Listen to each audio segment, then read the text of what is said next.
काय आहे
नमस्कार शेतकरी मित्रांनो, मी स्वप्नील मोठे किसान ॲग्रोटेक हे यूट्यूब चॅनलमध्ये तुमचं पुन्हा एकदा स्वागत करतो.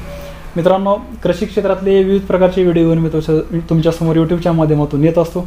तर मित्रांनो, आजचा जो आपला विषय आहे तो सुग्रास प्लांट म्हणजेच गोळी पेंड जे आहे ते प्रोडक्शन कसं होतं त्याबद्दल आपण आज माहिती घेणार आहोत.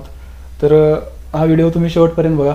आणि तुम्ही जर आपल्या चॅनलला नवीन असाल तर चॅनल सबस्क्राईब करा आणि बेल आयकॉनला क्लिक करा, जेणेकरून मी अपलोड केलेली व्हिडिओ तुम्हाला नोटिफिकेशनच्या साहाय्याने तुमच्यापर्यंत पोहोचत जातील. तर आपण या तरुण शेतकऱ्याकडून आज जाणून घेणार आहोत. नमस्कार. नमस्कार. तुमचं पूर्ण नाव आणि पत्ता सांगा. संजय अशोक जाधव, राहणार बिजनवाडी, तालुका तुळजापूर, उस्मानाबाद जिल्हा उस्मानाबाद. जिल्हा उस्मानाबाद. तुम्हाला जमीन किती आहे? जमीन 20 एकर आहे. 20 एकर जमीन आहे. जमीन म्हणजे शेतीला जोडधंदा म्हणून तुम्ही शेतीला जोड उभारणी केली आहे. तर मला सांगा, तुम्ही ही सुरुवात कधी केली? साधारण किती वर्ष झाली सुरुवात? सुरुवात करून 3 वर्ष झाली. म्हणजे 2017ला 15 वर्ष. मित्रांनो, ह्यांनी 2017ला गोळीपेंडी जे आहे ते त्यांनी प्लांट उभारणी केली. बरं, किती बाय किती शेड आहे तुमचं? 40 बाय 30 शेड आहे. 40 बाय 30. ह्या शेडसाठी आणि ह्या प्लांटसाठी तुम्हाला टोटल किती आला खर्च? शेडसाठी आणि प्लांटसाठी मिळून 15-16 लाख रुपये. 15 ते 16 लाख. 15 ते 16 लाख. 15 ते 16 लाख रुपये यांना खर्च आला. त्यासाठी आता इथं लाईटची सुविधा कशी आहे? लाईटची सुविधा ती ट्रान्सफॉर्मर आहे स्वतःचं ट्रान्सफॉर्मर. मित्रांनो, यांनी स्वतःचा ट्रान्सफॉर्मर किती HP चा डीपी आहे? तो 25 HP चा.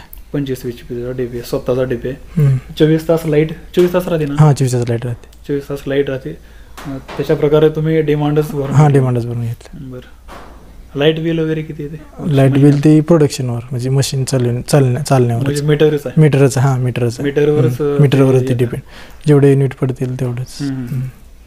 आता जी गोळी पेंड जी तयार होते आपली, त्यासाठी कच्चा माल काय काय लागतो आणि कुठून आणता तुम्ही ते?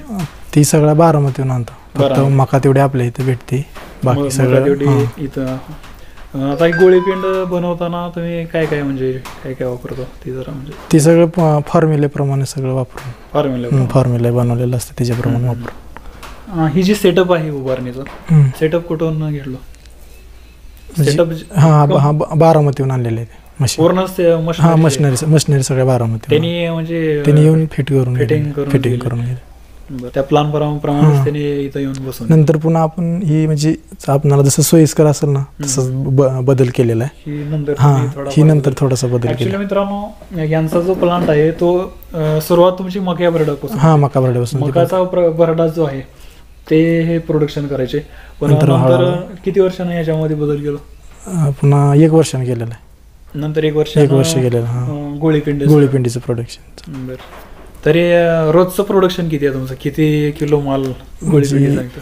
आता म्हणजे आता सध्या निघतंय ह्याचं 1 टन रोज गोळीपिंडीचं. 1 टन रोज निघते. रोज 1 टन गोळीपिंडीचं कॅपॅसिटी आहे. गोळीपिंडी बरोबरच मका भरडा सुद्धा तुम्ही? मका भरड्याचा बी असते. दोन्ही पण गोळीपिंड आणि मका भरडा दोन्ही पण प्रोडक्शन होते. 40/30. 40/30. याच्यासाठी तुम्ही कोण्या बँकेचं लोन वगैरे घेतलं होतं? SBIचं घेतलेलं आहे ना. SBIचं किती लाख रुपये लोन घेतलं होतं? ती 15 लाख आहेत. 15 लाख. आणि ह्या आता प्लांटमध्ये किती कामगार आहेत कामाला? म्हणजे मी 1 जण आणि दुसरे 1 जण म्हणजे 2 जणांवर चालतंय. 2 जण लागतात. 2 जण लागतात. मित्रांनो विशेष म्हणजे हे स्वतः मालक आहेत आणि स्वतः काम करतात. हे एक यांच्याकडून घेण्यासारखं आहे. ही मोटर किती HP आहे? ही 7 HP आहे. 7 HP. बरं मित्रांनो आपण गोळीपिंड कशी तयार होते हे थोडं बघूया. आता तुमची प्रोसिजर कशी होती म्हणजे नेमकं काय? ती सगळं कच्चं मटेरियल ती सगळं तिकडं मिक्स करून घ्यावं लागते. सगळं मटेरियल मिक्सरमध्ये.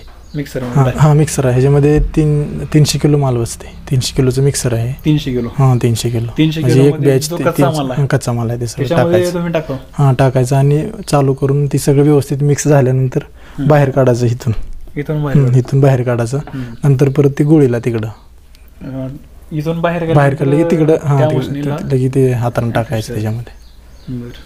आणि नंतर पुन्हा ती वाळवण्यासाठी ह्याच्यामध्ये कूलरमध्ये येते. गोळीपेंड तयार होऊन ह्याच्यामध्ये येते सुकविण्यासाठी वाळवण्यासाठी. गोळीपेंड तयार होते ह्याच्यामध्ये. हे कूलर आहे जे वाळवते. नंतर बाहेर कुठून? बाहेर पलीकडूनच तिकडे ओपनिंग दिली तिथून काढायचं बाहेर. कच्चा माल इथे टाकायचं. खाली टाकायचं. कच्चा माल इथे टाकल्यानंतर वर जाते. वर होऊन परत पुन्हा इथं ग्राइंडर होते. इथं ग्राइंडर म्हणजे परत पुन्हा इथे येते.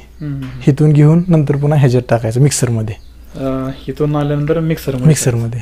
आणि हे जे कशासाठी? ही कसं माहिती आहे का? ही मका भरड्यासाठी सेपरेट एकदम फाईन मध्ये जर मका भरडा काढायचा असेल पिठावणी तर मग ती गेट बंद करावं लागेल आणि चाळणी काढून एकदम हे करावं लागेल. आणि ही काय करते? ब्लोअर आहे. ही तर पंखा आहे. ही पंखा काय करते? त्या चाळणी जे बारीक बारीक कण अडकलेलं असते ना ते सगळं बाहेर काढून घेते वडून. आणि ती इकडं फेकते ह्याच्यामध्ये. आणि हवा वर जाते आणि मटेरियल खाली राहते.